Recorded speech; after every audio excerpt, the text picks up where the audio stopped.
देखिए, मैं मौजूद हूँ यमुना के उस नदी में जिसको लेकर तमाम राजनीतिक पार्टियां लगातार आरोप और प्रत्यारोप लगाती रहती हैं। बीते दिन सरस्वती पूजा का विसर्जन था और मेरे तस्वीरों में आप देखेंगे कि देखिए एक बार तस्वीरों में दिखलाइए कि यमुना घाट पे किस तरह की जो तस्वीरें हैं वो मैं आपको दिखाना चाहूँगा। हालांकि कल जो सरस्वती पूजा थी उसको विसर्जन करने के लिए लोग यहाँ पे आए थे, लेकिन इस जहरीले पानी में मां सरस्वती को विसर्जित करने के लिए लोग मजबूर हो गए हैं। हालांकि नोएडा प्रशासन और दिल्ली प्रशासन की ओर से इस पानी को बेहद जहरीला बताया गया है, क्योंकि इस पानी में अगर कोई डुबकी लगाता है तो वो बीमार भी पड़ सकता है। लेकिन जो लोग हैं वो आस्था का पर्व है, जो सरस्वती पूजा है, वो किस तरह से लोग बनाने के लिए मजबूर हैं। तस्वीरों में देखिए कि यहाँ पर पूजा पाठ की सामग्री है वो यहाँ पे पड़ी हुई है। जो माता की मूर्ति है उसको इसी पानी में विसर्जित किया गया है।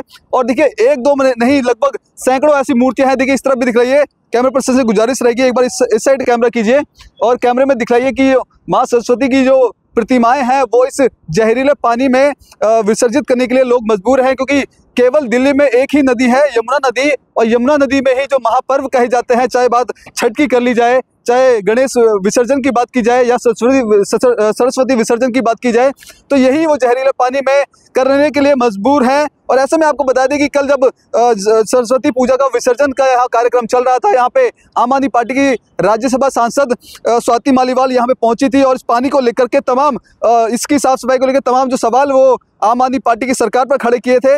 वरुण केजरीवाल से उनका साफ तौर पे कहना था जो केंद्र सरकार द्वारा यमुना की साफ सफाई के लिए 75,000 करोड़ रुपए जो फंड जारी किया गया था, हालांकि यमुना में क्यों इसको जो नहीं लगाया गया, और हालांकि जो यमुना की हालत है ज्यों के त्यों ही है। बात करें कि एक बार तस्वीर में आप दिखाइए, देखिए यहाँ पे सैकड़ों जो मूर्तियां हैं वो यहाँ पर माँ सरस्वती की यहाँ पर इस तरह से विसर्जित की गई है। मूर्ति पूरी तरह डूबी भी नहीं है, क्योंकि पानी का जो जल स्तर है यहाँ पे बेहद कम है, पानी रुका हुआ है। और जिस दौरान यहाँ पे मैं रिपोर्टिंग कर रहा हूँ, इस दौरान इस पानी में से इतना गंदी बदबू आ रही है।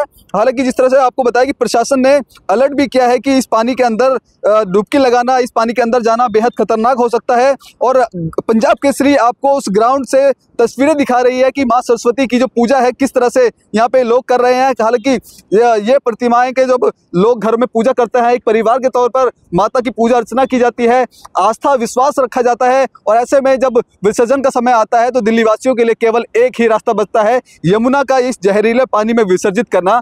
हालांकि तमाम जो वायदे हैं जो सरकारें करती है, लेकिन कई सालों से लगभग एक दशक हो चुका है और यमुना के हाल लगभग लगातार बद से बदतर होते जा रहे हैं। तो ऐसे में देखिए अब चुनाव है, चुनाव से पहले जो तमाम जो पार्टीज हैं एक दूसरे पर आरोप और प्रत्यारोप लगा रही थी, और यमुना पर जो राजनीति है बेहद गर्म हो चुकी थी। लेकिन समझिए अब चुनाव है, अब कल चुनाव है, चुनाव खत्म हो जाएगा, पार्टी जीत जाएगी, लेकिन यमुना की हालत शायद ही कोई होगा, शायद ही कोई सरकार होगी जो उसको बेहतर बना पाएगी। और जो लोग हैं दिल्ली वासी हैं, इसी यमुना में आकर इन जो विसर्जित है या पूजा है वो इसी जहरीले पानी में करने के लिए मजबूर रहेंगे। अब ऐसे में देखना बेहद दिलचस्प होगा कि जिस तरह से जो चुनाव से पहले राजनीति इस यमुना को लेकर की जा रही थी, तो क्या वाकई चुनाव जीतने के बाद कोई सरकार इस यमुना के बारे में सोचती है कि नहीं।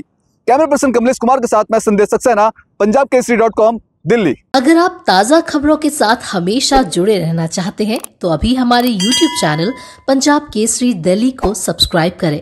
साथ ही Facebook और Instagram पर भी हमें फॉलो करना ना भूलें।